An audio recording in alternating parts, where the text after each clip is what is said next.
Good morning, guys. Back here, gonna do an update.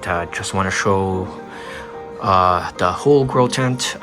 Set it up October 29th of last year, so around 2.5 months now.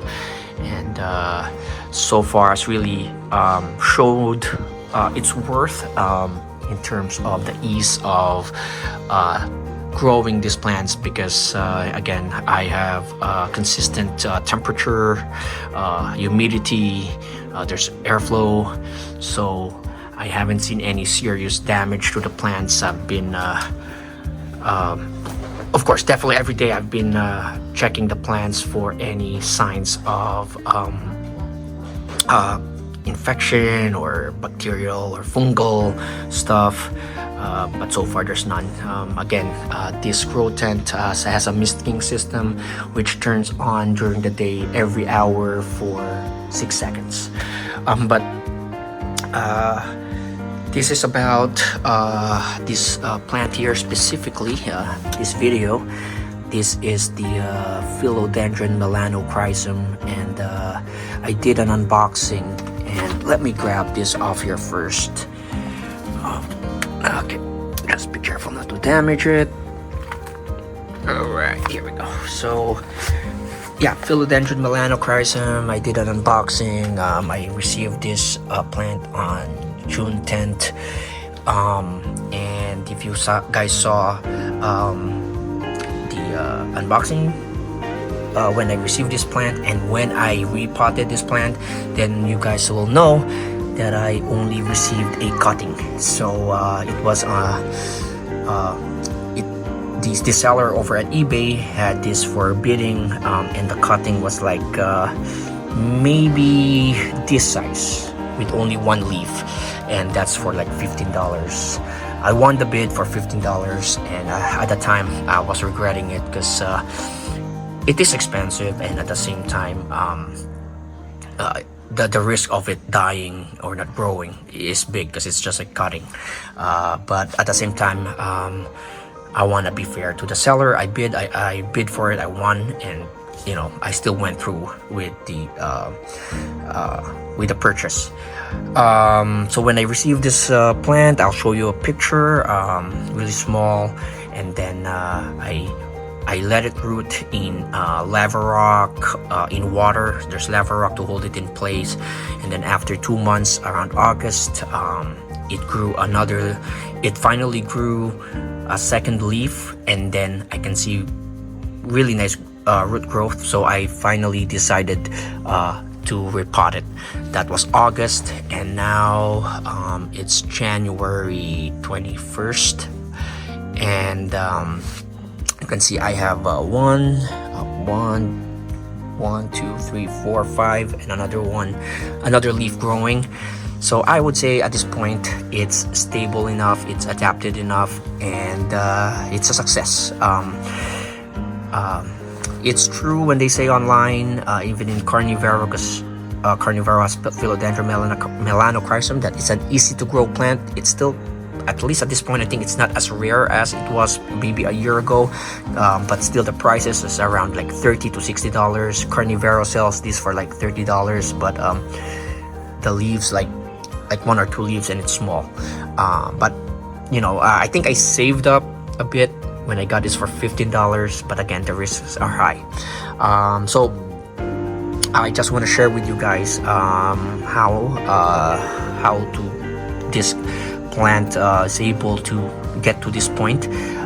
So basically, again, in this grow tent, I have consistent parameters: temperature, humidity, and back then I still have the triangular grow tent, and I think at that time it's even more humid in there. But airflow, I think, is also important because you don't want it to be too wet, because fungus, bacterial infection can occur and cause rot. But this plant has been very tolerant for me. Again, as I said earlier, I run the misting every hour for 6 seconds, so it can tolerate water on its leaves. But again, with the airflow in this grow tent, in less than an hour, that moisture evaporates, and that's important even for orchids. Even if they require high humidity, it's important to have their leaves dry out, or again, problems might occur. And one example that of some plants that can't tolerate too much moisture on their leaves is this plant. You don't see a plant anymore because the leaves has died off. It's the Anthurium crystallinum. I did an unboxing of this plant from Carnivero, and it finally grew a new leaf for me. But after 2 days, the leaf rotted off. So I still have this in here. I'm hoping I can save it. It's up here. It's warmer up here, around 73 Fahrenheit. It's still humid because of the sphagnum moss. So let's see if this one might have some growth. But I checked the roots and they're still good. They're still green. So we'll see. But that's an example of a plant that doesn't like too much moisture. It likes high humidity but not actual moisture on the leaves. So down here in my grow tent in this area, just to give you guys an idea, the temperature is 69 Fahrenheit, 58% in humidity. But as you can see, it's not even close to other plants. So these plants here, I believe, if you put a humidity gauge here, it will be around 70 to maybe up to 80.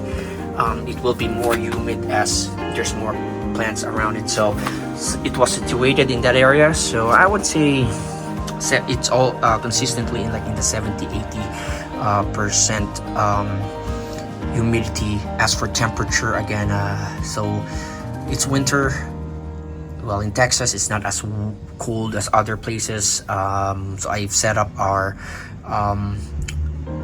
thermostat to warm the house at around 69 or 70, depending, which is comfortable. But at certain times of the day, it might even be like 71, 72 temperature in this area of the grow tent. But then again, it's liking it. So yeah, another thing, when I was growing this plant, I was concerned if I might have received a Philodendron micans, because it's very similar in terms of texture and color of the leaves. But at this point, there's no doubt it's a Melanochrysum, because the leaves are way bigger and there's this like light green veining on the leaves. So from what I've read, they said this is one of its trademarks, that veining. So it is a Melanochrysum, and of course the leaves are getting bigger. I have micans here, so I have a direct comparison. This is mechanical damage. It got stuck somewhere, but yeah. So in this grow tent also, when it comes to watering, I only water this maybe every 2 weeks, because again, it's very humid, it's cool.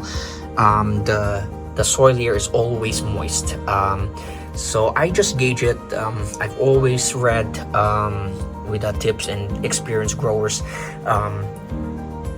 it's okay to underwater than overwater. When you overwater, fungus, bacteria will kill the plant with root rot, and it's harder to save it. Underwatering, you just add more water and you'll see the plant survive. But basically, with my potted plants in this area, especially with this Ludisia discolor, I like water this every 2 weeks maybe. But again, because of the high humidity, it doesn't like go bone dry. So yeah, very happy about this plant. It's consistently growing. I'll add another pole here, add some sphagnum moss, some orchid bark. I hope to get it to grow, maybe make some cuttings, and then when I feel comfortable enough that I have a good enough growth on this plant, and get enough cuttings, I might move this outside of the tent and grow it like an actual house plant, and see how they do. I don't have humidifiers in when I grow my plants outside of the grow tent, but yeah, we'll see. But from what I know and from what I've seen online, this plant grows big. They grow big leaves. They just keep growing. So we'll see what's the next step is. But yeah, I just want to show you guys. I'm very happy. It's all worth it. So I was able to save maybe around $15, because again, if you buy this online or in the stores, it's at least $30, $35. So I just bought it for 15, but then shipping is like $5, so around $10 savings. But it's also a good experience growing these plants. Especially I learned something from the Anthurium crystallinum. What I'll be doing next time for non-orchid plants or non-nepenthes plants is I'll start them in this area first, where they don't get direct mist from the mist king, and see how they do. So that's a good lesson. I'll do an update on the crystallinum if it eventually dies off. You know, it's again a learning experience for me. I'll be definitely get another one from Carnivero, because that was a very good specimen. The leaves are really nice for that Anthurium crystallinum, and there are other philodendrons that I really like to order from them that's out of stock. So if it becomes in stock, then I'll get another Anthurium crystallinum if this one doesn't make it. Yeah, before I go, I just want to do a close-up of the leaf. You know, they always say the camera doesn't really give the plants or anything give it justice, because it doesn't really catch it. I think they call it the black gold philodendron. It's because that's how it looks. It's got this bronze area here, really shiny. The texture is really nice, like a micans, and can't wait for it to get bigger and produce more mature leaves. So yeah, basically that's it. Please hit like and subscribe, and have a good one.